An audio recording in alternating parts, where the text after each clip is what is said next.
Oirbo is a fun but pretty challenging upcoming metroidvania with a charming presentation and creative ideas. In this game you are exploring a massive spaceship and almost everything is hostile towards you. You have no idea what you are doing here in the first place, and without any dialogue it's up to you to figure out what your journey is all about. There is zero text in this game. Instead, you will have to find your way by following these icons or symbols. But sometimes I didn't immediately understand what they actually meant. Eventually you will figure it out, but it's all a bit overwhelming in the beginning. The same goes for the fragmented story. You don't know in what order it's presented to you, and only by discovering every nook and cranny will you be able to find every piece. These are some creative ideas, but I don't know if everyone is going to appreciate it. The gameplay and the boss fights in this early access version were pretty decent and could be potentially great, but it's too early to judge them after playing this version. There were some fun and creative gameplay mechanics, but also a lot of challenging moments.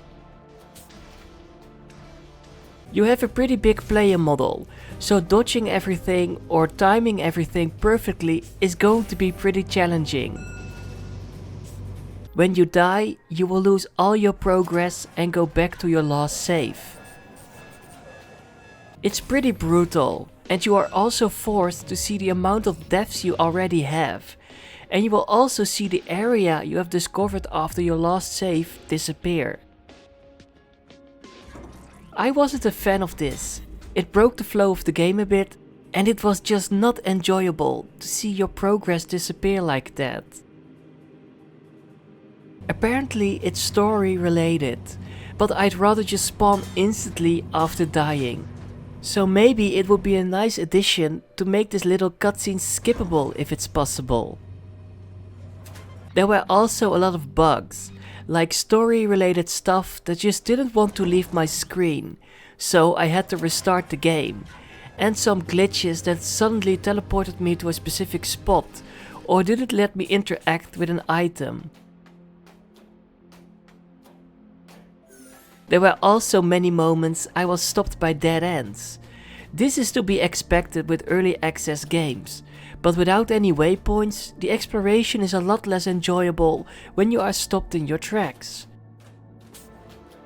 So many times I managed to survive a challenging section, only to be stopped by an under construction barrier. So this meant I had to go back again, and hope I wouldn't come across another dead end after exploring some more areas in this game. There is even an area with this syringe icon that doesn't update your map when you save, and as far as I know doesn't even have save points at all. I thought this was like a bonus area at first, but I'm pretty sure it's one of the main areas after playing this early access version. The controls are pretty nice and responsive. Except for this part, where you have to navigate as this tiny spot. It feels a bit awkward and way too sensitive at the moment, but I hope this will change in the future. So in general, Oirbo has for sure a lot of potential to be a really great game, but I can only recommend to play this early access version if you don't mind some bugs and if you do not mind limited exploration because of all these under construction barriers. I think having like a waypoint on your map could make the exploration in this early access version a lot more enjoyable, because then you actually know you won't be stopped by a dead end. I'm still very excited to play the full game, but putting a Metroidvania game in early access is always tricky because of the limited exploration. Give this version a try if the gameplay looks interesting to you and if you would like to support the developers and give them feedback, but otherwise just put it on your wishlist and wait for the full release.